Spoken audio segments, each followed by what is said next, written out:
ہم تنظیم میں خدمت خلق کا عزم لے کے چلے ہیں، میری بستی کے مکینوں سے گواہی لے لو۔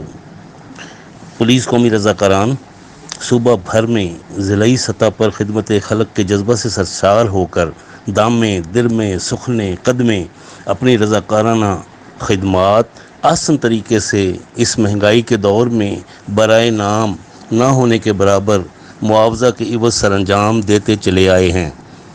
جہاں جہاں نفری کی کمی کرنا پڑی اس پر بھی عمل درآمد کیا گیا۔ اس میں کوئی شک نہیں کہ ملک وسائل کا شکار ہے، لیکن پولیس کی معاون تنظیم PQR سے اس کمی کو اخلاقی، شرعی، قانونی، روایتی اور تنظیمی حوالے سے کیسے پورا کیا جا سکتا ہے؟ اس دور میں ہمارے 4 سے 5 جوان ایک پولیس والے کے برابر تنخواہ پر کمی کو پورا کر دیتے ہیں، یعنی 100 پولیس والوں کی جگہ 500 پولیس PQR میسر ہیں، 1000 کی جگہ 5000 کی کمی پوری کی جاتی ہے۔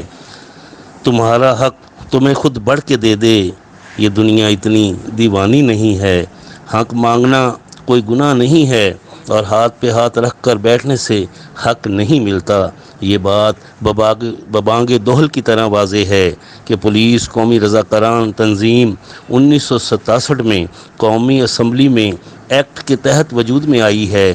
ریگولیشن محکمہ بناتا ہے، رولز منسٹری میں تیار ہوتے ہیں اور ایکٹ باقاعدہ اسمبلی میں پاس کیے جاتے ہیں۔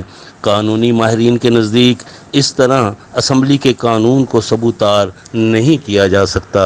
Doctor Zulhasnain, district commander DSP police قومی رضاکاران ضلع جھنگ۔